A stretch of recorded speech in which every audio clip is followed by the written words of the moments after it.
भारत के सभी हिस्सों से इस योजना के सकारात्मक अनुभव और प्रतिक्रिया देखकर हार्दिक अनुभूति हुई। अब हम माननीय प्रधानमंत्री जी से अनुरोध करेंगे कि वे बटन दबाएं और प्रत्यक्ष लाभ अंतरण के माध्यम से 9 करोड़ से अधिक किसानों को 18,000 करोड़ रुपए से अधिक की धनराशि जारी करें। यह राशि लाभार्थियों के बैंक खातों में आज ही तत्काल अंतरित हो जाएगी। माननीय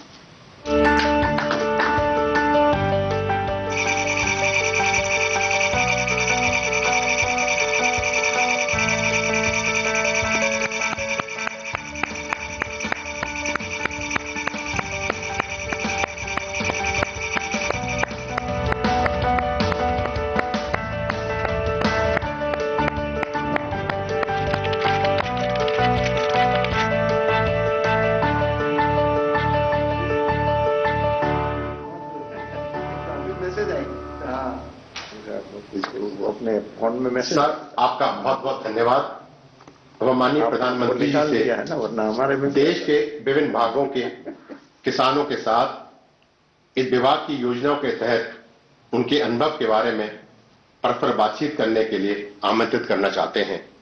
सबसे पहले मैं अरुणाचल प्रदेश के लोअर दिबांग वैली जिले के श्री गगन पेरिंग जी से आमंत्रित करूंगा कि वे पीएम किसान योजना के साथ ही ऑर्गेनिक एफपीओ के लाभार्थी हैं। श्री गगन पेरिंग जी। गगन जी नमस्कार। प्रणाम सर। जय हिंद। अरुणाचल के लोगों को तो जय हिंद कहना होता है। आपको पीएम किसान सम्मान निधि से जो पैसा मिल रहा है उसको आप कैसे उपयोग करते हैं? गगन जी इतने दूरी पर हैं, इतने पहाड़ों में हैं, कैसे करते हैं आप? सर मुझे हर साल हर महीने के 4 महीने के पीछे 2,000 करके 3 बार मिला। कुल मिला के मुझे 6,000 मिला। उस पैसे को मैं ऑर्गेनिक खाद, दवा और कुछ मजदूरी के ऊपर खर्चा किया।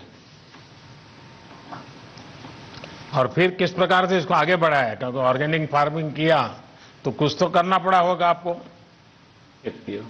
सर एफपीओ बनाया हमने, फार्मर प्रोड्यूसर कंपनी बना के हमारा उसको और आगे बढ़ा रहा है अभी। अच्छा, एफपीओ यानी फार्मर प्रोड्यूसर ऑर्गेनाइजेशन चलाते हैं और वो भी ऑर्गेनिक फार्मिंग से जुड़े किसानों का। आपके साथ कितने किसान जुड़े हैं और ये कैसे काम करता है? सर सुनाई दे रहा है गगन जी मेरी बात? सर कितने किसान जुड़े हैं आपके साथ और किस प्रकार से काम करते हैं? 446। अच्छा। ऑर्गेनिक अदरक उगाते हैं हम। क्या क्या उगाते हैं? Organic ginger. अच्छा, जिंजर। और जिंजर उगाते हैं। और क्या मार्केट मिल जाता है?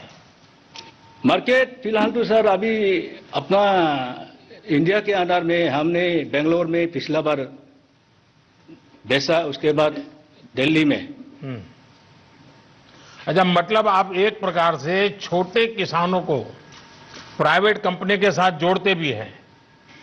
जी, क्या जी वो कंपनी जो आपसे जिंजर खरीदती है वो आपसे जिंजर ही ले जाती है कि जमीन भी उठा के ले जाती है?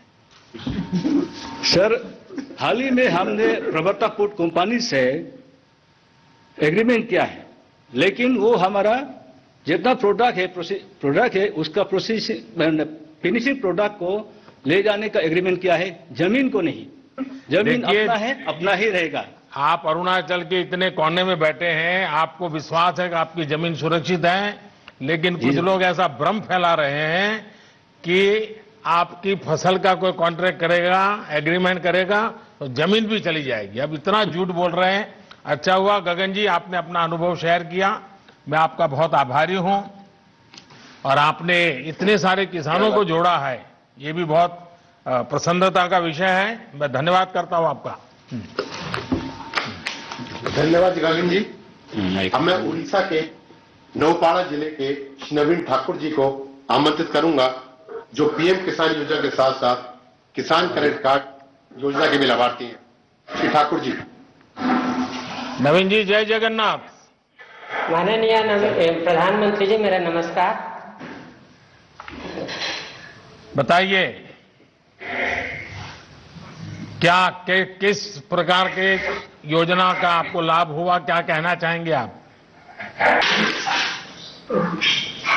मुझे पीएम 5 किस्तों में 10,000 के पीएम किसान सहायता प्राप्त हुआ है। मैंने इस धन को खाद, बीज, कीटनाशक खरीद के लिए उपयोग किया है। एकीकृत यानी खेती और पशुपालन के लिए धन का उपयोग करने की योजना बना रहा हूं।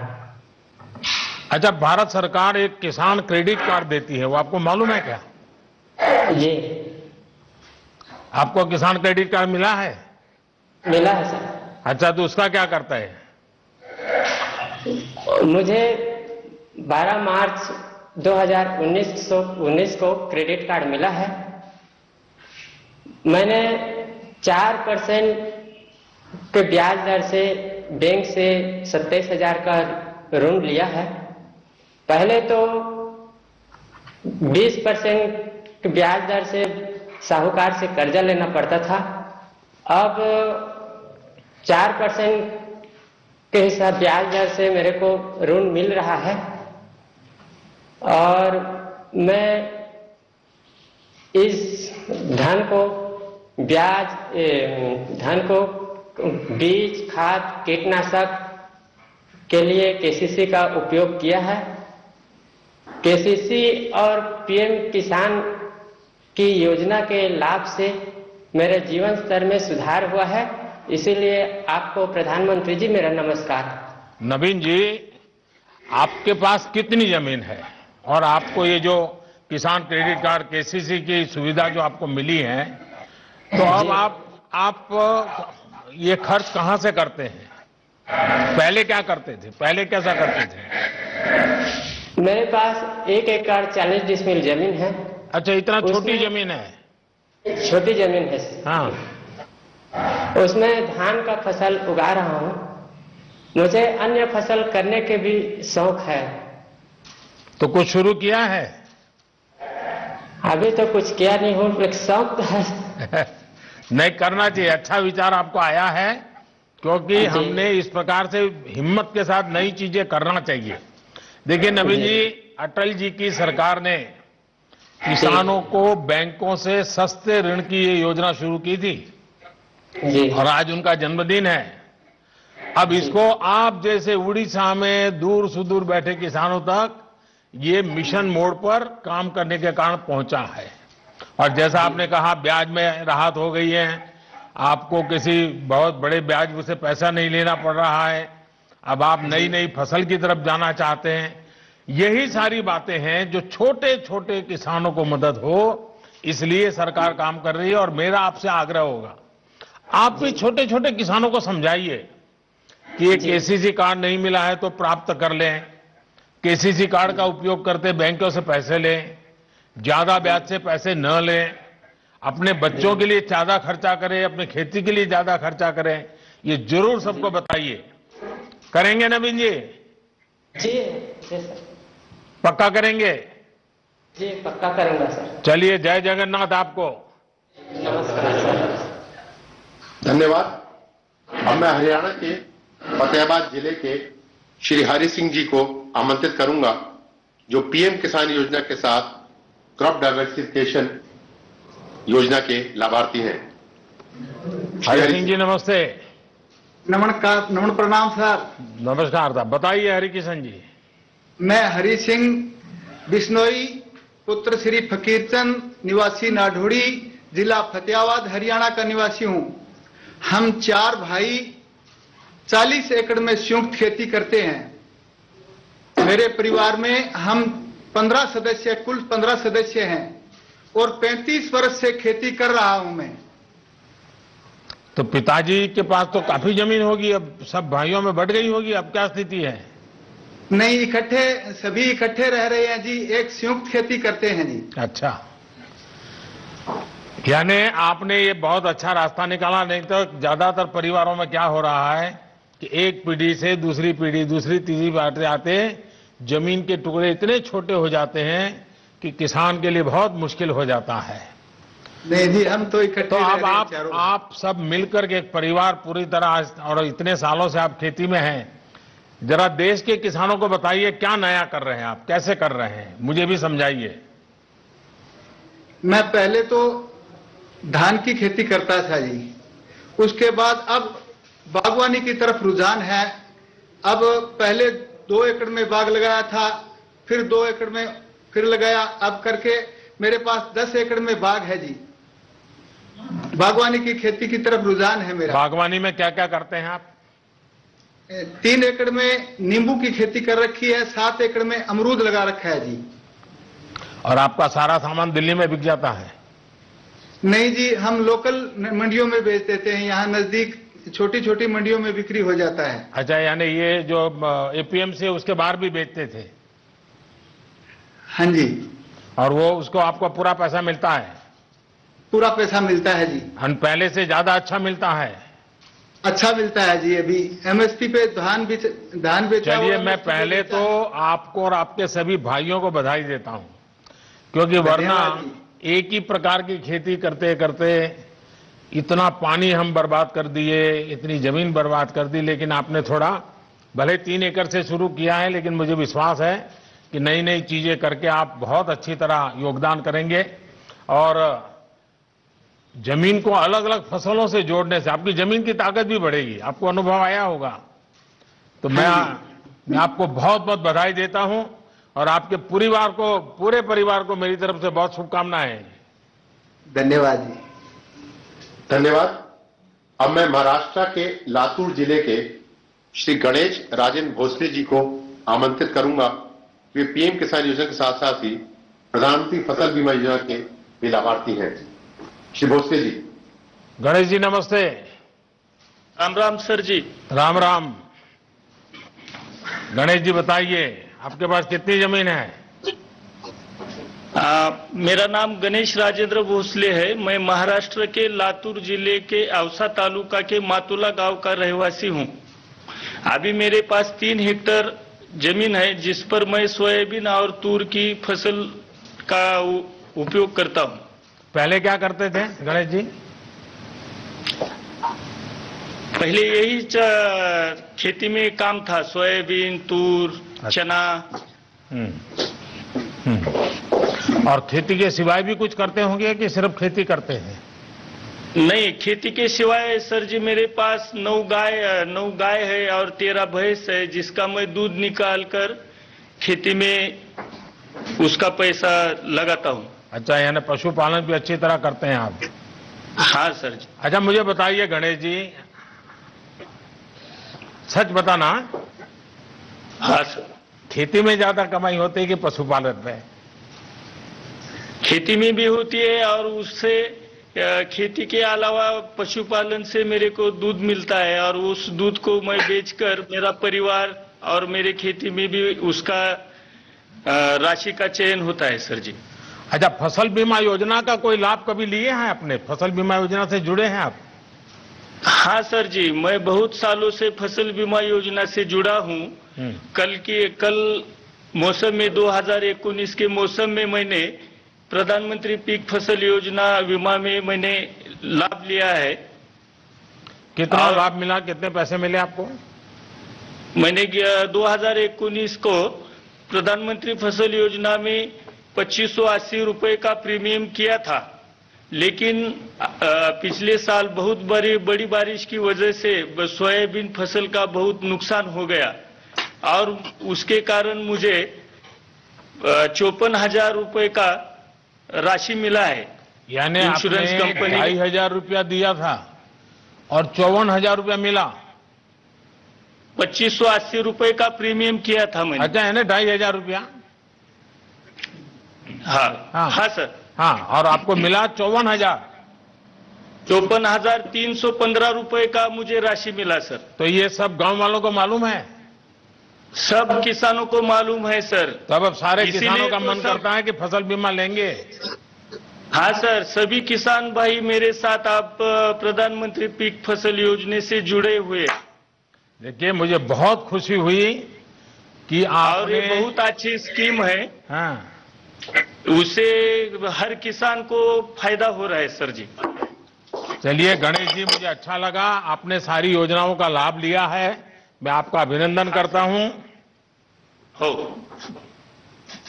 धन्यवाद गणेश जी। अब मैं मध्य प्रदेश के धन्यवाद। धार जिले के श्री मनोज पाटीदार जी को आमंत्रित करूंगा, जो पीएम किसान योजना के साथ ही डायरेक्ट मार्केटिंग करने के लाभार्थी हैं। श्री मनोज जी पाटीदार जी। नमस्ते। सादर प्रणाम प्रधानमंत्री जी। प्रणाम जी, बताइए मनोज जी।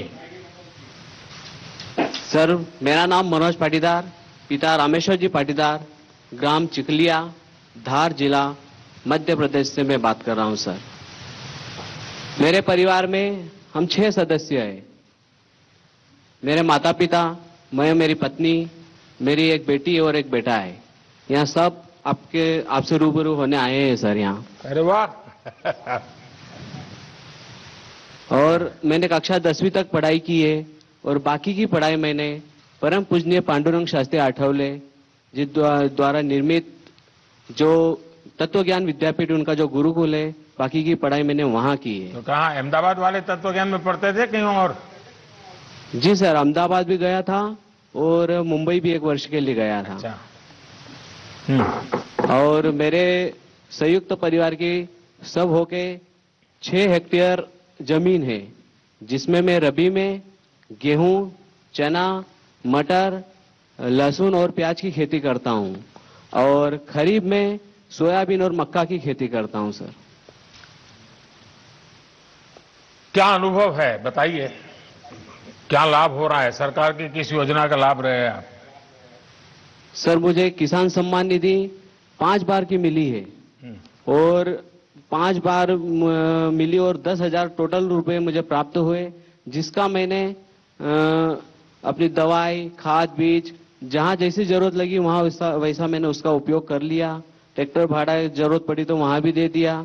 मतलब मुझे उसका सही टाइम टू टाइम उसका पेमेंट आया और उसको मैंने अच्छा, इस साल जब से ये नए कृषि सुधार कानून आए हैं, उसके पहले जो फसल आपने बेची है, तो इससे आपके जीवन में पहले और आज की तुलना में क्या फर्क आया? कोई अंतर समझा सकते हैं आप?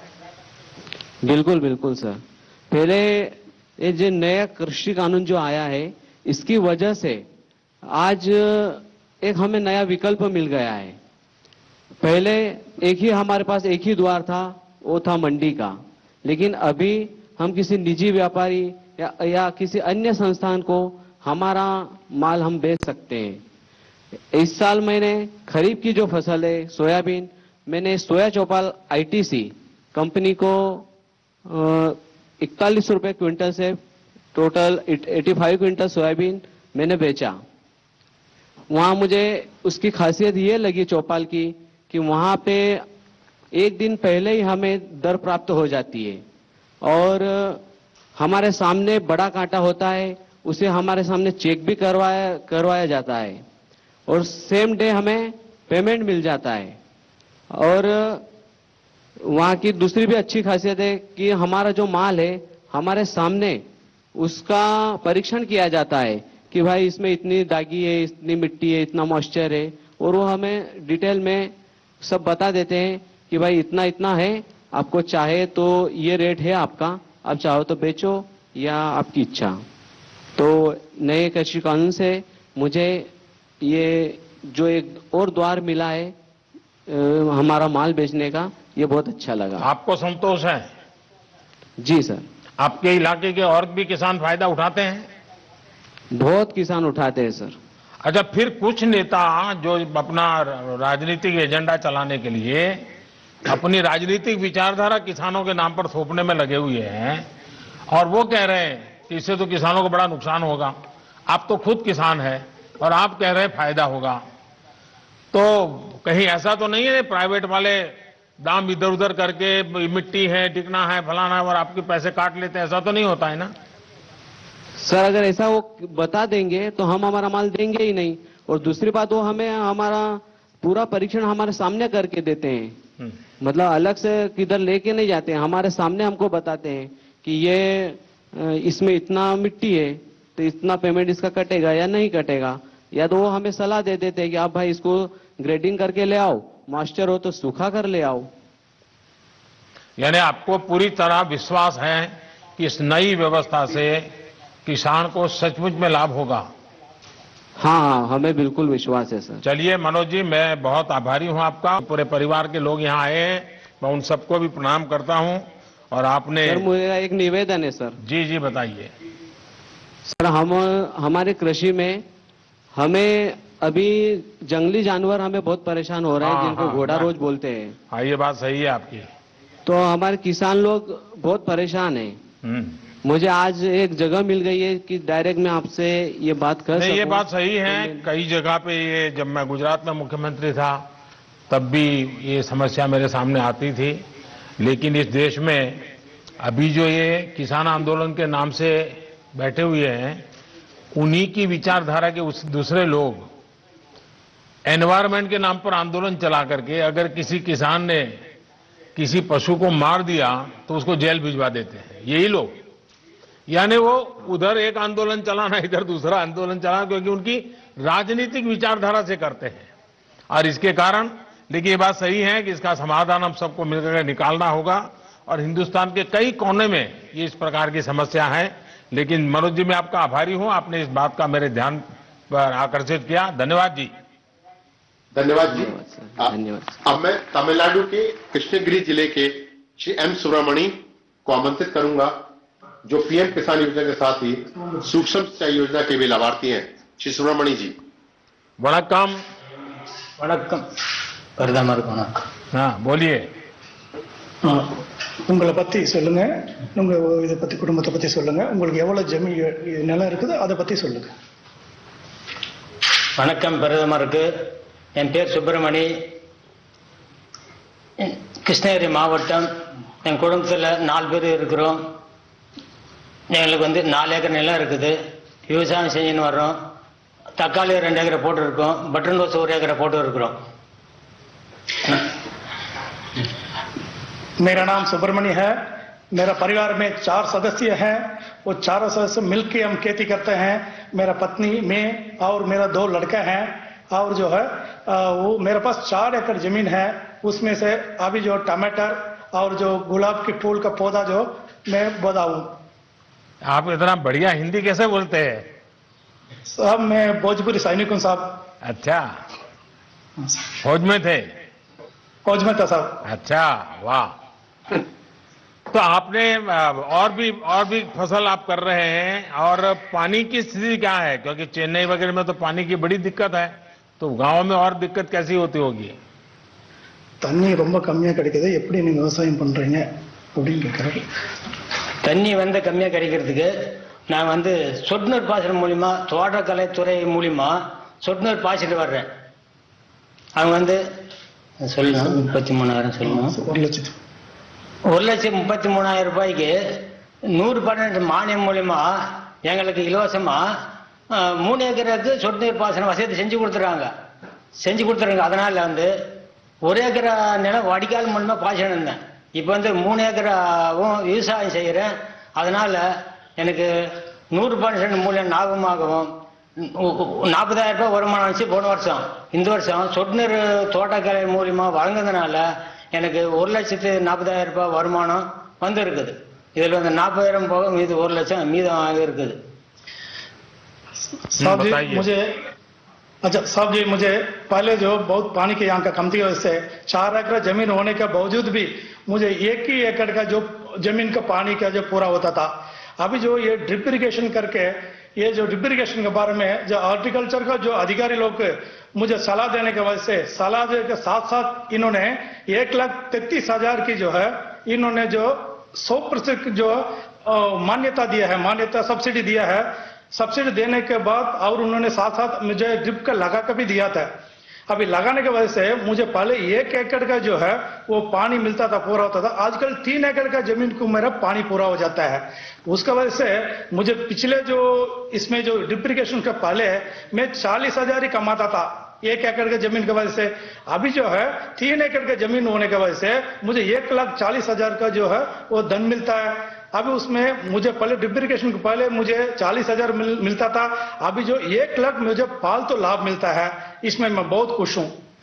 सुब्रमण्य जी, मैं आपको सबसे पहले बधाई देता हूं कि आपने कमाई तो की, लेकिन आपने मानव जात की सेवा की है, क्योंकि आपने पानी बचाया है।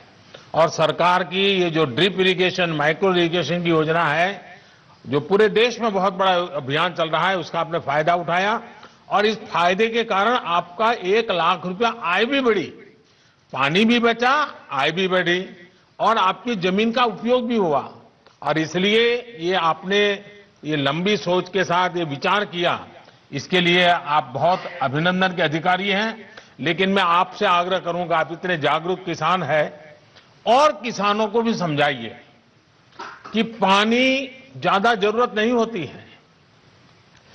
अगर पानी को बूंद बूंद डालें तो भी अच्छी फसल होती है, लेकिन किसान के मन में क्या है कि जब तक पूरा खेत पानी से भरा हुआ देखता नहीं, तब तक उसको लगता है कि कुछ रह गया। हकीकत में तो पानी उसके मूल में जाना चाहिए और बूंद बूंद से जा सकता है। अगर ये काम आप कर लिए, बहुत बढ़िया किए हैं। और यहां तो मेरे सामने जय जवान भी है, जय किसान भी है। चलिए, वणक्कम आपको। धन्यवाद सुब्रमण्य जी। अब मैं उत्तर प्रदेश के महाराजगंज जिले के श्री राम गुलाब को आमंत्रित करूंगा, जो कि पीएम किसान योजना के साथ साथ फार्मिंग एग्रीमेंट भी करते हैं। श्री राम गुलाब जी। राम गुलाब जी, नमस्ते। राम सर, आपके चरणों में। हमारा नाम राम गुलाब है। मैं बनग्राम बीट, मरगदवा राजा, जिला महाराजगंज, उत्तर प्रदेश के एक छोटा किसान हूं। मेरे पास महोदय 1.5 एकड़ जमीन है। इसमें हम धान, गेहूं और सब्जी की खेती करता हूं। मेरे परिवार में महोदय मेरे माता पिता एवं 3 बच्चे एवं उनकी बहुएं भी आ चुकी हैं। कुल 10 परिवार से हम रहते हैं एक साथ। तो इतनी छोटी जमीन का टुकड़ा और इतना बड़ा परिवार, आपने कैसा व्यवस्था क्या नई बनाई है? सर, हम एक किसानों के साथ मिलकर के एक एफपीओ का गठन किए हैं, जिसमें हमारे 100 किसानों से हम महोदय शुरू किए हैं, जिसे आपसे कहने में बड़ा खुशी, आभार व्यक्त करते हैं कि आपसे हम रूबरू हो रहे हैं। और वो खेती जो है सबके साथ मिला करके एफपीओ के द्वारा हम सर करते हैं। वह शकरकंद की खेती नए प्रजाति में इस समय कर रहे हैं। अच्छा, आपके 100 के 100 किसान जो है, जिनका आपने समूह बना दिया है, एफपीओ बनाया है, सबके सब शकरकंद की खेती करते हैं?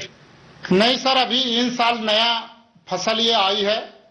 और हम पहले सर धान, गेहूं एवं सब्जी की खेती अधिक मात्रा में करते थे।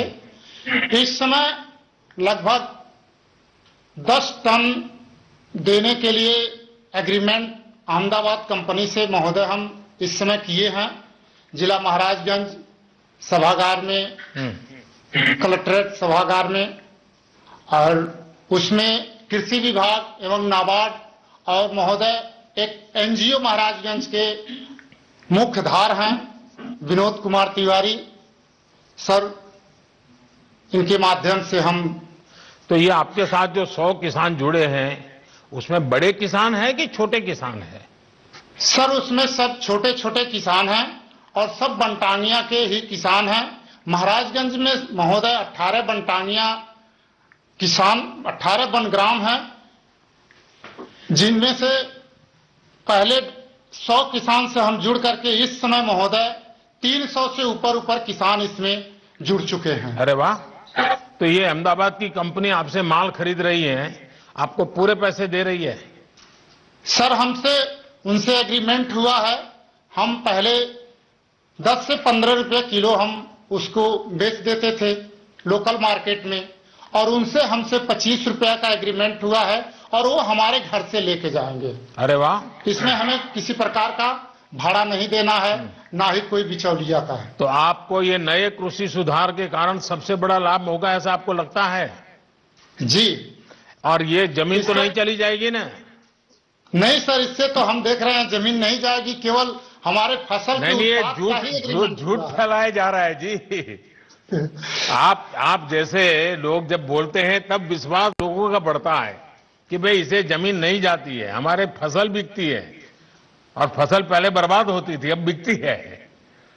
चलिए, मैं आपको बहुत बधाई देता हूं, और आपने खुद का तो किया, लेकिन छोटे 300 किसान तक आप पहुंच गए। मैं मानता हूं कि महाराजगंज में आपके द्वारा बहुत बड़ी क्रांति आएगी, और उसकी बात पूरे उत्तर प्रदेश में फैलेगी, बहुत बड़ा लाभ होगा। मैं आप सबको बहुत बहुत बधाई देता हूं। धन्यवाद सर, रामगोपाल महाराज जी। की तरफ से हम आपको हार्दिक दिल से अभिनंदन करता हूं। बस किसानों के आशीर्वाद बने रहे, ताकि हम देश के किसानों का कल्याण करते रहें। श्री राम गुलाब जी, आपका बहुत बहुत धन्यवाद। अब हम माननीय प्रधानमंत्री जी से देश को संबोधित करने का अनुरोध करते हैं। देश भर से जुड़े मेरे किसान भाई बहन, इस कार्यक्रम में देश में अलग अलग स्थानों से जुड़े केंद्र सरकार के मंत्रीगण, राज्य सरकारों के मंत्रीगण, आदरणीय सभी मुख्यमंत्रीगण, पंचायत से लेकर के पार्लियामेंट तक चुने हुए सारे जनप्रतिनिधि, और सब गांवों में जाकर के किसानों के बीच में बैठे हैं। मैं आप सबको और मेरे किसान भाइयों बहनों को मेरी तरफ से नमस्कार। किसानों के जीवन में खुशी, ये हम सभी की खुशी बढ़ा देती है, और आज का दिवस तो बहुत ही पावन दिवस भी है। किसानों को आज जो सम्मान निधि मिली है, उसके साथ ही आज का दिन कई अवसरों का संगम बनकर भी आया है। सभी देशवासियों को आज क्रिसमस की भी बहुत बहुत शुभकामनाएं। मेरी कामना है क्रिसमस का ये त्योहार विश्व में प्रेम, शांति और सद्भाव का प्रसार करे। साथियों, आज मोक्षदा एकादशी है, गीता जयंती है। आज ही भारत रत्न महामना मदन मोहन मालवीय जी की भी जयंती है। देश के महान कर्मयोगी, हमारे प्रेरणा पुरुष स्वर्गीय अटल बिहारी वाजपेयी जी की भी आज जन्म जयंती है। उनकी स्मृति में आज देश गुड गवर्नेंस डे भी मना रहा है। साथियों, अटल जी ने गीता के संदेशों के अनुरूप जीवन जीने का लगातार प्रयास किया। गीता में कहा गया है, स्वै स्वै कर्मणि अभिरतः संसिद्धिम लभते नरः, यानी जो अपने स्वाभाविक कर्मों को तत्परता से करता है, उसे सिद्धि मिलती है। अटल जी ने भी अपना पूरा जीवन राष्ट्र के प्रति अपने कर्म को पूरी निष्ठा से निभाने में समर्पित कर दिया।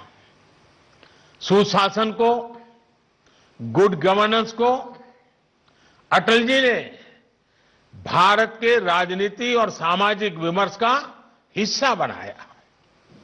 गांव और गरीब के विकास को अटल जी ने सर्वोच्च प्राथमिकता दी।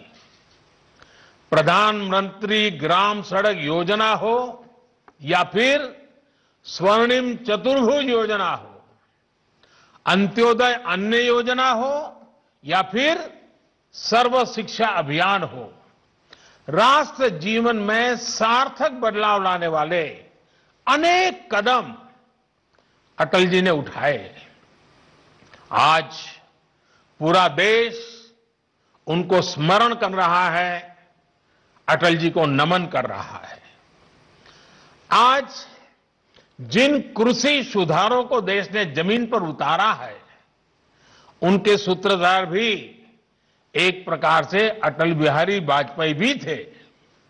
साथियों, अटल जी गरीबों के हित में, किसान के हित में बनने वाली सभी योजनाओं में होने वाले भ्रष्टाचार को ये रोग मानते थे। आप सबको याद होगा, उन्होंने एक बार पहले की सरकारों पर कटाक्ष करते हुए एक पूर्व प्रधानमंत्री की बात याद दिलाई थी और उनको याद दिलाते उन्होंने कहा था कि रुपया चलता है तो रुपया घिसता है, रुपया घिसता है तो हाथ में लगता है और धीरे से जेबों में चला जाता है। मुझे संतोष है कि आज न रुपया घिसता है और न ही किसी गलत हाथ में लगता है। दिल्ली से जिस गरीब के लिए रुपया निकलता है वो उसके बैंक खाते में सीधा पहुंचता है। अभी हमारे कृषि मंत्री नरेंद्र सिंह जी तोमर ने इसके विषय में विस्तार से हमारे सामने रखा है। पीएम किसान सम्मान निधि इसका ही एक उत्तम उदाहरण है। आज देश के 9 करोड़ से ज्यादा किसान परिवारों के बैंक खाते में सीधे एक कंप्यूटर की क्लिक से 18,000 करोड़ रुपए से भी ज्यादा रकम उनके किसानों के बैंक के खाते में जमा हो गए हैं। जब से ये योजना शुरू हुई है तब से 1,10,000 करोड़ रुपए से ज्यादा 1,10,000 करोड़ रुपए से ज्यादा किसानों के खाते में पहुंच चुके हैं। और यही तो गुड गवर्नेंस है, यही तो गुड गवर्नेंस टेक्नोलॉजी के द्वारा उपयोग किया गया है। 18,000 करोड़ से ज्यादा रुपए पल भर में, कुछ ही पल में सीधे किसानों के बैंक खातों में जमा हो गए हैं। कोई कमीशन नहीं, कोई कट नहीं, कोई हेरा फेरी नहीं। टेक्नोलॉजी का इस्तेमाल करते हुए पीएम किसान सम्मान योजना में यह सुनिश्चित किया गया है कि लीकेज न हो। राज्य सरकारों के माध्यम से किसानों का ऑनलाइन रजिस्ट्रेशन होने के बाद उनके आधार नंबर और बैंक खातों का वेरिफिकेशन होने के बाद इस व्यवस्था का निर्माण हुआ है। लेकिन मुझे आज इस बात का अफसोस भी है कि पूरे हिंदुस्तान के किसानों को इस योजना का लाभ मिल रहा है। सभी विचारधारा की सरकारें इससे जुड़ी हैं, लेकिन एकमात्र पश्चिम बंगाल सरकार, वहां के 70 लाख से अधिक किसान, मेरे किसान भाई बहन बंगाल के, इस योजना के वो लाभ नहीं ले पा रहे हैं, उनको ये पैसे नहीं मिल पा रहे हैं, क्योंकि बंगाल की सरकार अपने राजनीतिक कारणों से उनके राज्य के किसानों को भारत सरकार से पैसा जाने वाला है, राज्य सरकार को 1 कौड़ी का खर्चा नहीं है, फिर भी वो पैसे उनको नहीं मिल रहे हैं। कई किसानों ने भारत सरकार को सीधी चिट्ठी लिखी हुई है, उसको भी वो मान्यता नहीं देते हैं। और आप कल्पना कर सकते हैं कितने लाखों किसानों ने लाभ लेने के लिए, योजना के लिए अर्जी की, ऑनलाइन आवेदन कर चुके हैं, लेकिन वहां की राज्य सरकार उसको भी अटका करके बैठ गई है। भाइयों बहनों, मैं हैरान हूं और ये बात मैं आज देशवासियों के सामने बड़े दर्द के साथ, बड़े पीड़ा के साथ कहना चाहता हूं। जो लोग 30-30 साल तक बंगाल में राज करते थे, एक ऐसी राजनीतिक विचारधारा को लेकर के बंगाल को कहां से कहां ला करके उन्होंने हालत करके रखी है, सारा देश जानता है। और ममता जी के 15 साल पुराने भाषण सुनोगे तो पता चलेगा कि इस राजनीतिक विचारधारा ने बंगाल को कितना बर्बाद कर दिया था। अब ये कैसे लोग हैं? बंगाल में उनकी पार्टी है, उनका संगठन है, 30 साल सरकार चलाई है, कितने लोग होंगे उनके पास? एक बार भी इन लोगों ने किसानों को ये 2000 रुपया मिलने वाला कार्यक्रम है, बंगाल के अंदर कोई आंदोलन नहीं चलाया। अगर आल के दिल में किसानों के लिए इतना प्यार था, बंगाल में आपकी धरती है, तो आपने बंगाल में किसानों को न्याय दिलाने के लिए प्रधानमंत्री किसान सम्मान योजना के पैसे किसानों को मिले, इसके लिए क्यों आंदोलन नहीं किए? क्यों आपने कभी आवाज नहीं उठाई? और आप वहां से उठ करके पंजाब पहुंच गए, तब सवाल उठता है। और पश्चिम बंगाल की सरकार भी देखिए, अपने राज्य में इतना बड़ा किसानों को लाभ, 70 लाख किसानों को इतना धन मिले, हजारों करोड़ रुपया मिले, वो देने में उनको राजनीति आड़े आती है। लेकिन वही पंजाब जाकर के जो लोग के साथ वो बंगाल में लड़ाई लड़ते हैं, यहां आकर के उनसे गुपचुप करते हैं। क्या देश की जनता इस खेल को नहीं जानती है? क्या देश की जनता को इस खेल का पता नहीं है? जो आज विपक्ष में हैं, उनकी इस पर जुबान क्यों बंद हो गई है, क्यों चुप है? साथियों, आज जिन राजनीतिक दलों के लोग अपने आप को इस राजनीतिक प्रवाह में, जब देश की जनता ने उन्होंने नकार दिया है, तो कुछ न कुछ ऐसे इवेंट कर रहे हैं, इवेंट मैनेजमेंट हो रहा है, ताकि कोई सेल्फी ले ले, कोई फोटो छप जाए, कहीं टीवी पर दिखाई दे और उनकी राजनीति चलती जाए। अब देश ने उन लोगों को भी देख लिया है, ये देश के सामने एक्सपोज हो गए हैं। स्वार्थ की राजनीति का एक भद्दा उदाहरण हम बहुत बारीकी से देख रहे हैं। जो दल पश्चिम बंगाल में किसानों के हित पर कुछ नहीं बोलते, वो यहां दिल्ली के नागरिकों को परेशान करने पर लगे हुए हैं, देश की अर्थनीति को बर्बाद करने पर लगे हुए हैं, और वो भी किसान के नाम पर। इन दलों को आपने सुना होगा, मंडिया बोल रहे हैं, एपीएमसी की बात कर रहे हैं और बड़े बड़े हेडलाइन लेने के लिए भाषण कर रहे हैं। लेकिन ये दल, वही झंडे वाले, वही विचारधारा वाले जिन्होंने बंगाल को बर्बाद किया। केरल के अंदर उनकी सरकार है। इसके पहले जो 50 साल 60 साल तक देश पर राज करते थे, उनकी सरकार थी। केरल में एपीएमसी नहीं है, मंडिया नहीं है। मैं जरा इनको पूछता हूं, यहां फोटो निकालने के कार्यक्रम करते हैं, अरे केरल में आंदोलन करके वहां तो एपीएमसी चालू करवाओ। पंजाब के किसानों को गुमराह करने के लिए आपके पास समय है। केरल के अंदर यह व्यवस्था नहीं है। अगर ये व्यवस्था अच्छी है तो केरल में क्यों नहीं है?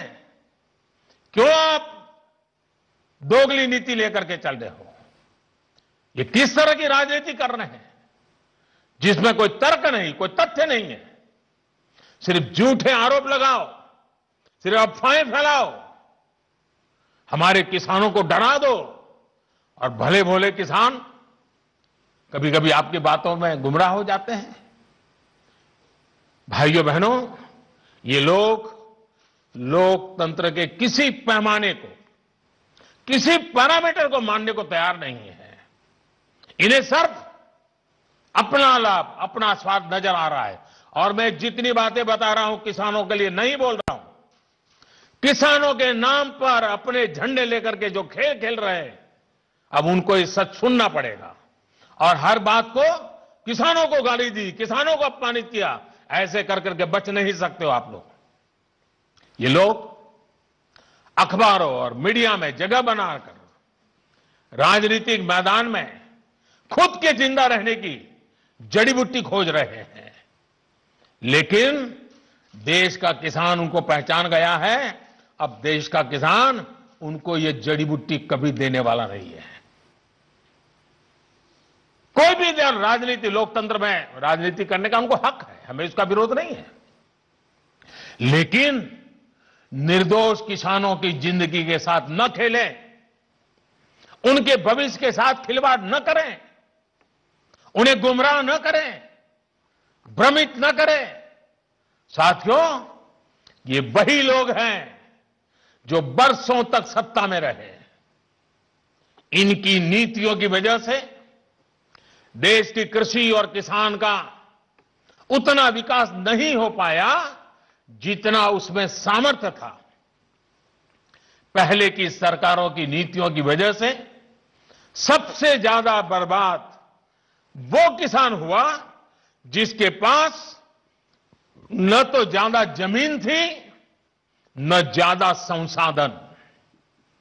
इस छोटे किसान को बैंकों से पैसा नहीं मिलता था, क्योंकि उसके पास तो बैंक खाता तक नहीं था। पहले के समय में जो फसल बीमा योजना थी, उसका लाभ भी इन छोटे किसानों के लिए तो कहीं नामो निशान नहीं था। कोई इक्का दुक्का कहीं मिल जाए तो अलग बात है। इस छोटे किसान को खेत सिंचने के लिए न पानी मिलता था, न बिजली मिलती थी।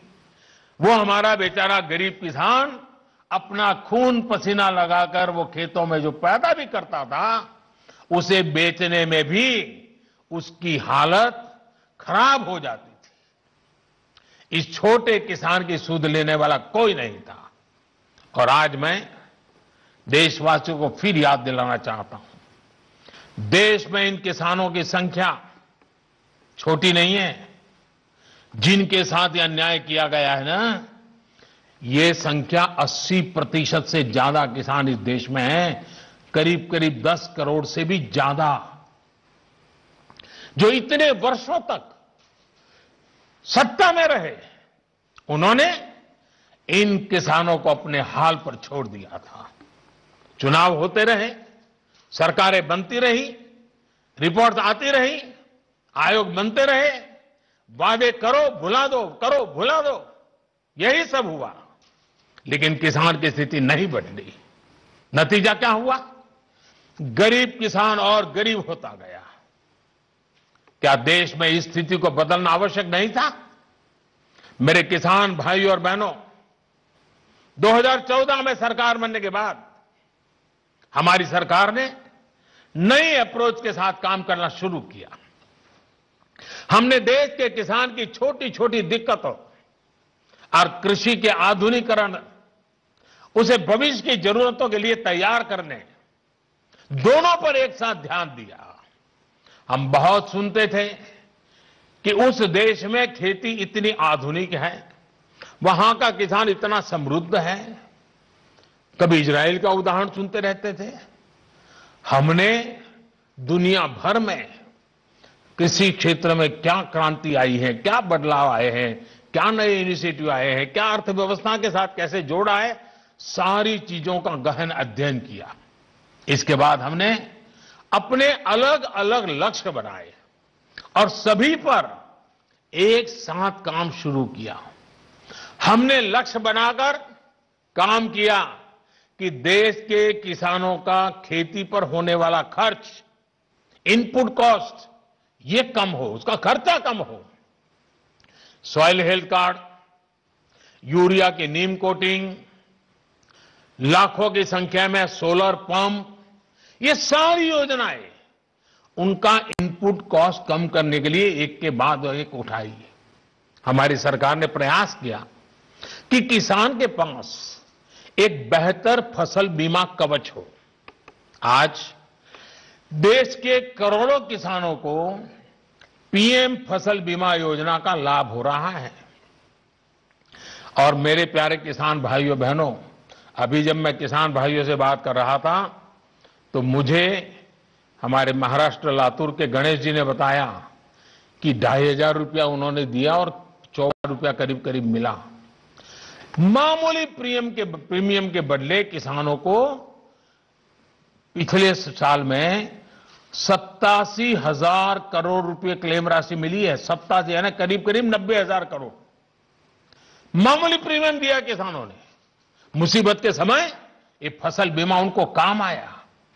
हमने इस लक्ष्य पर भी काम किया कि देश के किसान पास खेत में सिंचाई की पर्याप्त सुविधा हो। हम दशकों पूरी सिंचाई योजनाओं पूरा कराने के साथ ही देश भर में पर ड्रॉप मोर क्रॉप के मंत्र के साथ माइक्रो इरिगेशन को भी बढ़ावा दे रहे हैं। और मुझे खुशी हुई, अभी तमिलनाडु के हमारे सुब्रमण्य जी मुझे बता रहे थे कि उन्होंने माइक्रो इरिगेशन से, ड्रिप इरिगेशन से, जो पहले 1 एकड़ का काम होता था 3 एकड़ का हुआ और पहले से ज्यादा 1 लाख रुपए ज्यादा कमाया माइक्रो इरिगेशन से। साथियों, हमारी सरकार ने प्रयास किया कि देश के किसानों को फसल की उचित कीमत मिले। हमने लंबे समय से लटकी स्वामीनाथन कमेटी की रिपोर्ट के अनुसार लागत का 1.5 गुना एमएसपी किसानों को दिया। पहले कुछ ही फसलों पर एमएसपी मिलती थी, हमने उनकी भी संख्या बढ़ाई। पहले एमएसपी का ऐलान अखबारों में छोटी सी जरा जगह बनाना खबर के तौर पर आप छपता था, किसानों तक लाभ नहीं पहुंचता था, कहीं तराजू ही नहीं लगते थे। और इसलिए किसान के जीवन में कोई बदलाव ही नहीं आता था। हम आज एमएसपी पर रिकॉर्ड सरकारी खरीद कर रहे हैं। किसानों की जेब में एमएसपी का रिकॉर्ड पैसा पहुंच रहा है। जो आज किसानों के नाम पर आंदोलन कर रहे हैं, वो जब उनका समय था तब चुप मार करके बैठे हुए थे। ये जितने लोग आंदोलन चला रहे हैं ना, ये उस सरकार के हिस्सेदार थे, समर्थन करते थे। और यही लोग स्वामीनाथन कमेटी की रिपोर्ट के ऊपर बैठ गए थे, सालों तक बैठ गए थे। हमने आकर के निकाला, क्योंकि हमारे दिल में किसान की जिंदगी को भला करना, कल्याण करना, ये हमारा जीवन का मंत्र है, इसलिए कर रहे हैं। साथियों, हम इस दिशा में भी फसल बेचने के लिए किसान के पास सिर्फ एक मंडी नहीं, बल्कि उसको विकल्प मिलना चाहिए, बाजार मिलना चाहिए। हमने देश की 1,000 से ज्यादा कृषि मंडियों को ऑनलाइन जोड़ा। इनमें भी 1 लाख करोड़ रुपए से ज्यादा का कारोबार किसानों ने कर दिया है। किसान ऑनलाइन बेचना शुरू किया है। साथियों, हमने एक और लक्ष्य बनाया कि छोटे किसानों के समूह बने, ताकि वो अपने क्षेत्र में एक सामूहिक ताकत बनकर काम करे। आज देश में 10,000 से ज्यादा किसान उत्पादक संघ एफपीओ बनाने का अभियान चल रहा है। उन्हें आर्थिक मदद दी जा रही है। अभी हम महाराजगंज के राम गुलाब जी से सुन रहे थे, 300 के करीब किसानों को इकट्ठा किया है उन्होंने, और पहले की तुलना में 1.5 गुना भाव से माल बेचना शुरू हुआ है। एफपीओ बनाया उन्होंने, वैज्ञानिक तरीके से खेती में मदद ली और आज उनको फायदा हो रहा है। साथियों, हमारे कृषि क्षेत्र की सबसे बड़ी आवश्यकता है गांव के पास ही भंडारण, कोल्ड स्टोरेज। इसकी आधुनिक सुविधा कम कीमत पर हमारे किसानों को उपलब्ध हो।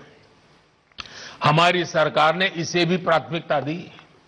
आज देश भर में कोल्ड स्टोरेज का नेटवर्क विकसित करने के लिए सरकार करोड़ों रुपए का निवेश कर रही है। हमारी नीतियों में इस पर भी बल दिया गया है कि खेती के साथ ही किसान के पास आय बढ़ाने के दूसरे विकल्प भी हो। हमारी सरकार मछली पालन, पशुपालन, डेयरी उद्योग, मधुमक्खी पालन सभी को प्रोत्साहित कर रही है। हमारी सरकार ने यह भी सुनिश्चित किया कि देश के बैंकों का पैसा देश के किसानों के काम आए। 2014 में जब हम पहली बार सरकार में आए और शुरुआत थी हमारी, 2014 में जहां 7 लाख करोड़ रुपए का प्रावधान एक किसानों के लिए किया गया था धन के लिए, वही इसे अब करीब 14 लाख करोड़ रुपए यानी 2 गुना किया गया है ताकि किसान को कर्ज मिल सके। बीते कुछ महीनों से करीब 2.5 करोड़ छोटे किसानों को किसान क्रेडिट कार्ड से जोड़ा गया है और अभियान तेजी से चल रहा है। हम मछली पालकों, पशुपालकों, उनको भी किसान क्रेडिट कार्ड दे रहे हैं। ये लाभ उनको भी अब दिया जा रहा है। साथियों, हमने इस लक्ष्य पर भी काम किया, खेती की दुनिया में क्या चल रहा है, इसके लिए देश में आधुनिक कृषि संस्थान हो। बीते वर्षों में देश में अनेक नए कृषि संस्थान बने हैं, कृषि की पढ़ाई की सीटें बढ़ी हैं और साथियों, खेती से जुड़े इन सारे प्रयासों के साथ ही हमने एक और बड़े लक्ष्य पर काम किया। ये लक्ष्य है गांव में रहने वाले किसान का जीवन आसान हो। साथियों, आज जो किसानों के लिए इतने आंसू बहा रहे हैं, इतने बड़े बड़े बयान दे रहे हैं, बड़ा दुख दिखा रहे हैं, जब ये लोग सरकार में थे तब इन्होंने किसानों का दुख, उनकी तकलीफ दूर करने के लिए क्या किया, ये देश का किसान अच्छी तरह जानता है। आज सिर्फ खेती ही नहीं बल्कि उसके जीवन को आसान बनाने के लिए हमारी सरकार उसके दरवाजे तक पहुंची है, खेत के मेड़ तक पहुंची है। आज देश के छोटे और सीमांत किसान को अपना पक्का घर मिल रहा है, शौचालय मिल रहा है, साफ पानी का नल मिल रहा है। यही किसान है जिसे बिजली के मुफ्त कनेक्शन, गैस के मुफ्त कनेक्शन, ये बहुत बड़ा लाभ हुआ है। हर साल आयुष्मान भारत योजना के तहत 5 लाख रुपए तक के मुफ्त इलाज की सुविधा ने आज मेरे छोटे किसान के जीवन की बहुत बड़ी चिंता कम की है। 90 पैसे प्रतिदिन, यानी एक चाय से भी कम कीमत, 90 पैसे प्रतिदिन और 1 रुपया महीना के प्रीमियम पर बीमा, ये मेरे किसानों के जीवन में बहुत बड़ी ताकत है। 60 वर्ष की आयु के बाद 3,000 रुपये मासिक पेंशन, ये सुरक्षा कवच भी आज किसान के पास है। साथियों, आजकल कुछ लोग किसान की जमीन की चिंता करने का दिखावा कर रहे हैं। किसानों की जमीन हड़पने में कैसे कैसे लोगों के नाम अखबारों में चमकते रहे हैं, हम जानते हैं। ये लोग तब कहां थे जब मालिकाना दस्तावेज के अभाव में किसानों के घर और जमीन पर अवैध कब्जे हो जाते थे।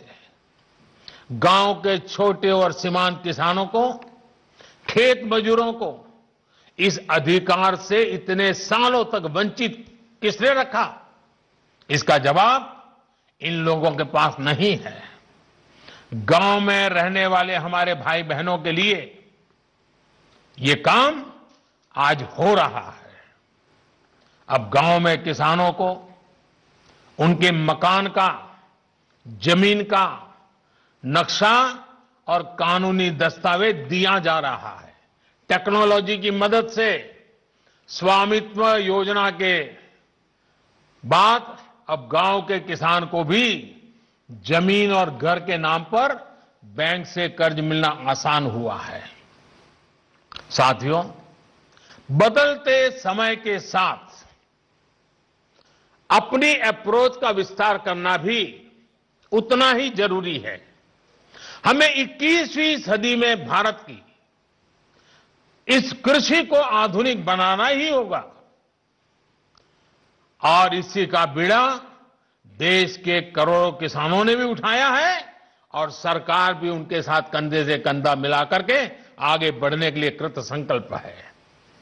आज हर किसान को यह पता है कि उसकी उपज का सबसे अच्छा दाम कहां मिल सकता है। पहले क्या होता था कि अगर मंडी में बेहतर दाम नहीं मिलते थे या फिर उसकी उपज को दोयम दर्जी का बताकर खरीदने से इनकार कर दिया जाता था तो किसान मजबूरी में औने पौने दामों पर अपनी उपज बेचने को मजबूर रहता था।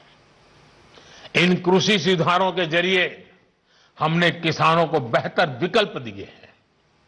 इन कानूनों के बाद आप जहां चाहे जिसे चाहे अपनी उपज बेच सकते हैं। मेरे किसान भाइयों बहनों, मेरे इन शब्दों को आप ध्यान से सुनिए। मैं फिर से कह रहा हूं कि आप अपनी फसल को जहां चाहे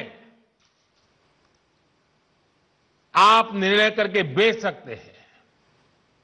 आपको जहां सही दाम मिले आप वहां पर उपज बेच सकते हैं। आप न्यूनतम समर्थन मूल्य यानी एमएसपी पर अपनी उपज बेचना चाहते हैं, आप उसे बेच सकते हैं। आप मंडी में अपनी उपज बेचना चाहते हैं, आप बेच सकते हैं। आप अपनी उपज का निर्यात करना चाहते हैं, आप निर्यात कर सकते हैं। आप उसे व्यापारी को बेचना चाहते हैं, आप बेच सकते हैं। आप अपनी उपज दूसरे राज्य में बेचना चाहते हैं, आप बेच सकते हैं। आप पूरे गांव के किसानों को एफपीओ के माध्यम से इकट्ठा कर अपनी पूरी उपज को एक साथ बेचना चाहते हैं, आप बेच सकते हैं। आप बिस्किट, चिप्स, जैम, दूसरे कंज्यूमर उत्पादों की वैल्यू चेन का हिस्सा बनना चाहते हो, आप ये भी कर सकते हैं। देश के किसान को इतने अधिकार मिल रहे हैं तो इसमें गलत क्या है? इसमें गलत क्या है कि अगर किसानों को अपनी उपज बेचने का विकल्प ऑनलाइन माध्यम से पूरे साल और कहीं भी मिल रहा है। साथियों, आज नए कृषि सुधारों के बारे में असंख्य झूठ फैलाए जा रहे हैं। कुछ लोग किसानों के बीच भ्रम फैला रहे हैं कि एमएसपी समाप्त की जा रही है, तो कुछ लोग अफवाहें फैला रहे हैं कि मंडियों को बंद कर दिया जाएगा। मैं आपको फिर ध्यान दिलाना चाहता हूं कि इन कानूनों को लागू हुए कई महीने बीत गए हैं। क्या आपने देश के किसी एक कोने में एक भी मंडी के बंद होने की खबर सुनी है? जहां तक एमएसपी का सवाल है, हाल के दिनों में सरकार ने बहुत सी फसलों का न्यूनतम समर्थन मूल्य भी बढ़ा दिया है। ये कृषि सुधारों के बाद भी हुआ है, नए कृषि कानूनों के बाद भी हुआ है। इतना ही नहीं, जो लोग किसानों के नाम पर बात करते हैं ना, ये जो आंदोलन चल रहा है उसमें कई सच्चे और निर्दोष किसान भी हैं। ऐसा नहीं है कि सब वो राजनीतिक विचारधारा वाले तो सिर्फ नेता हैं, बाकी तो भले भाले किसान हैं। उनको जाकर के सीक्रेटली पूछोगे कि भाई आपकी कितनी जमीन है, क्या पैदा करते हो, इस बार बेचा कि नहीं बेचा, तो वो भी बताएगा हाँ वो एमएसपी में बेच करके आया। और जब एमएसपी में खरीदी चल रही थी ना, तब वो आंदोलन को उन्होंने ठंडा कर दिया था, क्योंकि उनको मालूम था कि अभी जरा किसान मंडी में जाके के माल बेच रहा है। वो सब बिक्री हो गई, काम हो गया, फिर उन्होंने आंदोलन शुरू किया। साथियों, वास्तविकता तो ये है कि बढ़े हुए न्यूनतम समर्थन मूल्य एमएसपी पर सरकार ने किसानों की उपज की रिकॉर्ड स्तर पर खरीदी की है, और वो भी नए कानून बनने के बाद। और एक अहम बात, इन कृषि सुधारों से सरकार ने अपनी जिम्मेदारियां बढ़ाई है कि बढ़े हुए न्यूनतम समर्थन मूल्य एमएसपी पर सरकार ने किसानों की उपज की रिकॉर्ड स्तर पर खरीदी की है, और वो भी नए कानून बनने के बाद। और एक अहम बात, इन कृषि सुधारों से सरकार ने अपनी जिम्मेदारियां बढ़ाई है। उदाहरण के तौर पर एग्रीमेंट फार्मिंग की बात ही ले लीजिए। कुछ राज्यों में ये कानून कई सालों से हैं, पंजाब में भी है। वहां तो प्राइवेट कंपनियां एग्रीमेंट करके खेती कर रही है। क्या आप जानते हैं, पहले के कानूनों में समझौता तोड़ने पर किसानों पर पेनल्टी लगती थी। मेरे किसान भाइयों को भी ये किसी ने समझाया नहीं होगा, लेकिन हमारी सरकार ने ये सुधार किया और ये सुनिश्चित किया कि मेरे किसान भाइयों पर पेनल्टी या किसी तरह का जुर्माना नहीं लगेगा। साथियों, आप ये भली भांति जानते हैं कि पहले अगर किसी कारणवश किसान मंडी नहीं भी जा पाता था तो वो क्या करता था, वो किसी ट्रेडर को अपना माल बेच देता था। ऐसे में वो व्यक्ति किसान का फायदा ना उठा पाए, उसके लिए भी हमारी सरकार ने कानूनी उपाय किए हैं। खरीदार समय से आपका भुगतान करने के लिए अब कानूनन बाध्य है। उसे रसीद भी काटनी होगी और 3 दिन के भीतर भुगतान भी करना होगा। नहीं तो ये कानून किसान को शक्ति देता है, ताकत देता है, वो अधिकारियों के पास जाकर कानूनी तंत्र का सहारा लेकर अपना पैसा प्राप्त कर सके। ये सारी चीजें हो चुकी हैं, हो रही है। खबरें आ रही हैं कि कैसे एक एक करके हमारे देश के किसान भाई इन कानूनों का फायदा उठा रहे हैं। सरकार किसान के साथ हर कदम पर खड़ी है। किसान चाहे जिसे अपनी उपज बेचना चाहे, सरकार ने ऐसी व्यवस्था की है कि एक मजबूत कानून और लीगल सिस्टम किसानों के पक्ष में खड़ा रहे। साथियों, कृषि सुधारों का एक और अहम पक्ष भी ये है के लिए समझना जरूरी है। अब जब कोई किसान के साथ एग्रीमेंट करेगा तो वो ये भी चाहेगा कि उपज अच्छी से अच्छी हो।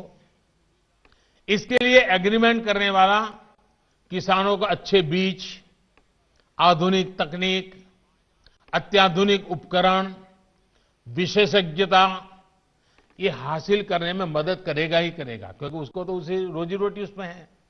अच्छी उपज के लिए सुविधाएं किसानों के दरवाजे पर उपलब्ध करवाएगा। एग्रीमेंट करने वाला व्यक्ति बाजार की ट्रेंड से पूरी तरह वाकिफ रहेगा और इसी के अनुरूप हमारे किसानों को बाजार की मांग के हिसाब से काम करने में मदद करेगा। अब आपको मैं एक और स्थिति बताता हूं। अगर किसी वजह से, किसी परेशानी की वजह से किसान की उपज अच्छी नहीं होती या फिर बर्बाद हो जाती है, तो भी ये याद रखिए, तो भी जिसने एग्रीमेंट किया है उसको, किसान को उपज का जो दाम निर्धारित हुआ था वो उसको देना ही पड़ेगा। एग्रीमेंट करने वाला अपने एग्रीमेंट को अपनी मर्जी से खत्म नहीं कर सकता है। लेकिन दूसरी तरफ अगर किसान एग्रीमेंट को किसी भी वजह से खत्म करना चाहता है तो किसान कर सकता है, सामने वाला नहीं कर सकता है।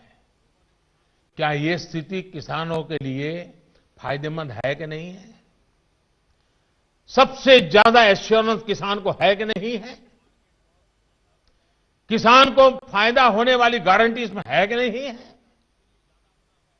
एक और सवाल लोगों ने उछाल करके रखा हुआ, आपके मन में भी आता होगा। अगर किसी स्थिति में उपज अच्छी हुई, मार्केट बहुत शानदार हो गया, जो एग्रीमेंट में था उससे भी ज्यादा मुनाफा एग्रीमेंट वाले को मिल रहा है, अगर ऐसा होता है तो एग्रीमेंट का जितना पैसा है वो तो देना ही दे है, लेकिन अगर ज्यादा मुनाफा हुआ है तो उसमें से कुछ बोनस भी किसान को देना पड़ेगा। इससे बड़ा किसान की रक्षा कौन कर सकता है? ऐसी स्थिति होने में किसान एग्रीमेंट में तय किए गए मूल्य के अलावा, जैसा मैंने कहा, बोनस का भी वो हकदार होगा। पहले क्या होता था, याद है ना? सारा रिस्क किसान का होता था और रिटर्न किसी और का होता था। अब नए कृषि कानूनों और सुधार के बाद स्थिति पूरी तरह किसानों के पक्ष में हो गई है। अब सारा रिस्क एग्रीमेंट करने वाले व्यक्ति या कंपनी का होगा और रिटर्न किसान का होगा।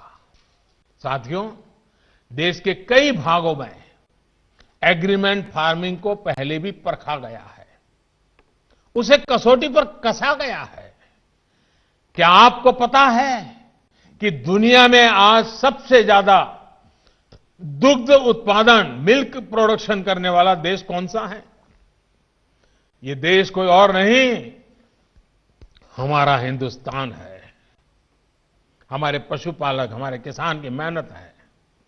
आज डेयरी सेक्टर में बहुत सी सहकारी और निजी कंपनियां किसानों से, दुग्ध उत्पादकों से दूध खरीदती हैं और उसे बाजार में बेचती हैं। ये मॉडल कितने वर्षों से चला रहा है।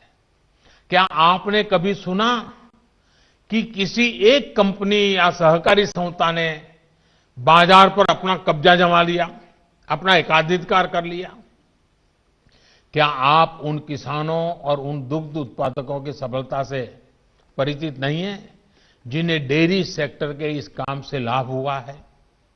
एक और सेक्टर है, यहां पर हमारा देश बहुत आगे है, वो है पोल्ट्री यानी मुर्गी पालन। आज भारत में सबसे ज्यादा अंडों का उत्पादन होता है। पूरे पोल्ट्री सेक्टर में बहुत सी बड़ी कंपनियां काम कर रही है, कुछ छोटी कंपनियां भी हैं, तो कुछ स्थानीय खरीदार भी इस व्यवसाय में जुटे हैं। इस सेक्टर से जुड़े लोग अपना प्रोडक्ट किसी को भी कहीं भी बेचने के लिए स्वतंत्र हैं। जहां भी उन्हें सबसे ज्यादा दाम मिलता है वो अंडे बेच सकते हैं। हम चाहते हैं कि हमारे किसानों को, कृषि सेक्टर को इसी तरह का विकास करने का अवसर मिले जैसा पोल्ट्री और डेयरी सेक्टर को मिला है। हमारे किसानों की सेवा में जब बहुत सी कंपनियां व्यवसाय के कई तरह के प्रतिस्पर्धी रहेंगे तो उन्हें अपनी उपज का ज्यादा दाम भी मिलेगा और बाजार तक उनकी बेहतर पहुंच भी संभव होगी। साथियों, नए कृषि सुधारों के जरिए भारतीय कृषि में नई टेक्नोलॉजी को भी प्रवेश मिलेगा। आधुनिक तकनीक के जरिए हमारे किसान अपनी उपज को बढ़ा सकेंगे, अपनी उपज को विविधता दे सकेंगे, अपनी उपज की बेहतर ढंग से पैकेजिंग कर सकेंगे, अपनी उपज में वैल्यू एडिशन कर सकेंगे। एक बार ऐसा हो गया तो हमारे किसानों की उपज की पूरी दुनिया में मांग होगी और ये मांग और लगातार बढ़ेगी। हमारे किसान सिर्फ उत्पादक नहीं बल्कि खुद निर्यातक बन सकेंगे। दुनिया में कोई भी अगर कृषि उत्पादों के जरिए बाजार में अपनी धाक जमाना चाहेगा तो उसे भारत आना पड़ेगा। अगर दुनिया में कहीं भी क्वालिटी और क्वांटिटी दोनों की जरूरत होगी तो उन्होंने भारत के किसानों के साथ साझेदारी करनी पड़ेगी। जब हमने दूसरे सेक्टर में इन्वेस्टमेंट और इनोवेशन बढ़ाया तो हमने आय बढ़ाने के साथ ही उस सेक्टर में ब्रांड इंडिया को भी स्थापित किया। अब समय आ गया है कि ब्रांड इंडिया दुनिया के कृषि बाजारों में भी खुद को उतनी ही प्रतिष्ठा के साथ स्थापित करे। साथियों, कुछ राजनीतिक दल जिन्हें देश की जनता ने लोकतांत्रिक तरीके से नकार दिया है, वो आज कुछ किसानों को गुमराह करके जो कुछ भी कर रहे हैं, उन सबको बार बार नम्रतापूर्वक सरकार की तरफ से अनेक प्रयासों के बावजूद भी किसी न किसी राजनीतिक कारण से, किसी ने बंधी राजनीतिक विचारधारा के कारण से ये चर्चा नहीं होने दे रहे हैं। कृषि कानूनों के संदर्भ में ये जो पॉलिटिकल पार्टी की विचारधारा वाले जो कुछ लोग हैं, जो किसानों के कंधे पर बंदूकें फोड़ रहे हैं, कृषि कानूनों के संदर्भ में उनके पास ठोस तर्क न होने के कारण वो भांति भांति के मुद्दों को किसानों के नाम पर उछाल रहे हैं। आपने देखा होगा जब प्रारंभ हुआ था तो उनकी इतनी मांग थी कि भाई एमएसपी की गारंटी दो। उनके मन में जेन्युइन, तो क्योंकि वो किसान थे, उनको लगा कहीं ऐसा तो ना हो। लेकिन इसका माहौल दिखा करके ये राजनीतिक विचारधारा वाले चढ़ बैठे और अब एमएसपी वगैरह बाजू में क्या चल रहा है, ये लोग हिंसा के आरोपी ऐसे लोगों को जेल से छुड़ाने की मांगे कर रहे हैं। देश में आधुनिक हाईवेज बने, निर्माण हो, जो पिछली सब सरकारों ने किया था। ये लोग भी उस सरकारों में समर्थन करते थे, भागीदार थे। अब कहते हैं टोल टैक्स नहीं होगा, टोल खाली कर दो। भाई किसान का विषय छोड़ करके नई जगह पे क्यों जाना पड़ रहा है?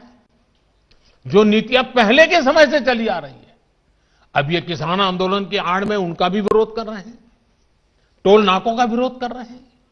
साथियों, ऐसी परिस्थिति में भी देश भर के किसानों ने कृषि सुधारों का भरपूर समर्थन किया है, भरपूर स्वागत किया है।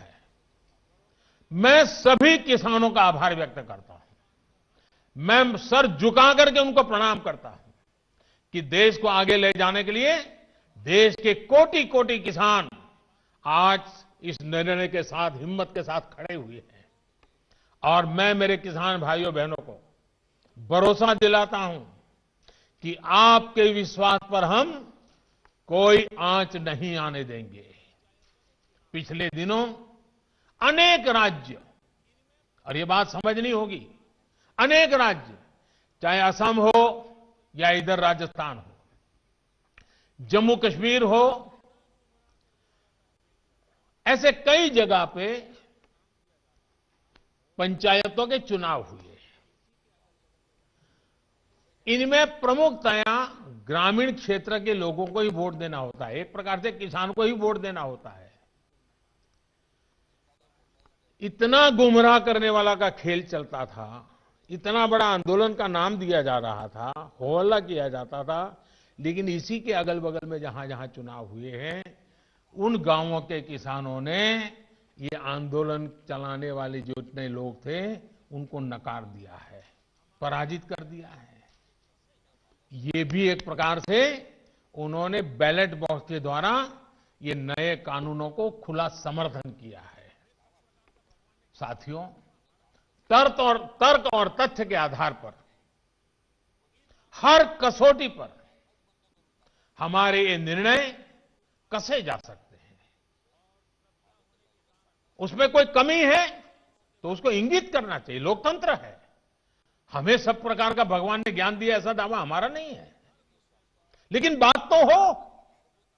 इन बातों के बावजूद भी लोकतंत्र में अटूट आस्था और श्रद्धा होने के कारण, किसानों के प्रति हमारा समर्पण होने के कारण हर समय किसानों के हर मुद्दे पर चर्चा के लिए सरकार तैयार है। समाधान के लिए हम खुला मन लेकर के चल रहे हैं।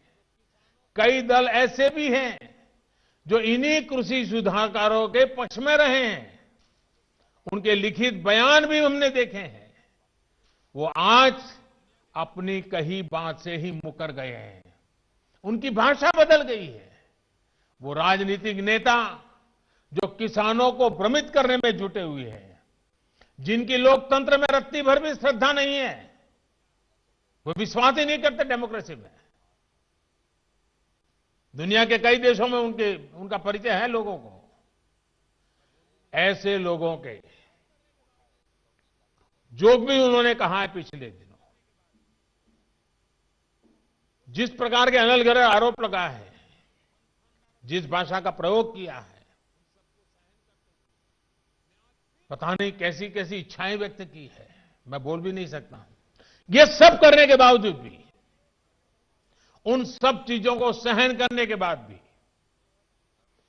उसको पेट में उतार करके, मन ठंडा रख करके, उन सबको सहन करते हुए मैं आज फिर एक बार नम्रता के साथ उन लोगों को भी जो हमारे घोर विरोध करने पर तुले हुए, उनको भी कहता हूं, मैं नम्रता के साथ कहता हूं, हमारी सरकार किसान हित में उनसे भी बात करने के लिए तैयार है, लेकिन बात मुद्दों पर होगी, तर्क और तथ्यों पर होगी। साथियों, हम देश के अन्नदाता को उन्नत करने के लिए हर संभव प्रयास कर रहे हैं। जब आपकी उन्नति होगी तो पूरे राष्ट्र की उन्नति तय है। सिर्फ आत्मनिर्भर किसान ही आत्मनिर्भर भारत की नींव डाल सकता है। मेरे देश के किसानों से आग्रह है, किसी के बहकावे में ना आए, किसी के झूठ को न स्वीकारे, तर्क और तथ्य के आधार बनाकर ही सोचे विचारे। और फिर एक बार देश भर के किसानों ने खुल करके जो समर्थन दिया है, ये मेरे लिए अत्यंत संतोष और गर्व का विषय है। मैं आपका बहुत आभारी हूं। एक बार फिर से करोड़ों किसान परिवारों को पीएम किसान सम्मान निधि के लिए मैं आपको बहुत बहुत बधाई देता हूं और मैं आपसे लगातार प्रार्थना करता हूं, आपके लिए भी प्रार्थना करता हूं, आप स्वस्थ रहें, आपका परिवार स्वस्थ रहे, इसी कामना के साथ आप सभी का बहुत बहुत आभार, धन्यवाद। हे होते पंतप्रधान नरेंद्र मोदी। हा कायदा शेतकऱ्यांच्या कसा फायद्याचा आहे हे त्यांनी पटवून दिलेलं आहे। त्याचप्रमाणे पाहिजे त्याला शेतकरी माल विकू शकतो आणि या कायद्याविरोधात खूप अफवा पसरवल्या जात आहेत असं देखील ते म्हणाले आहेत आणि शेतकऱ्यांना भडकवण्याचं काम सुरू आहे असं देखील पंतप्रधान नरेंद्र मोदींनी म्हटलेलं आहे। मोदींनी महाराष्ट्रातील शेतकऱ्यांशी संवाद साधलेला आहे, देशभरातल्या शेतकऱ्यांसोबत त्यांनी संवाद साधला आहे आणि यावेळी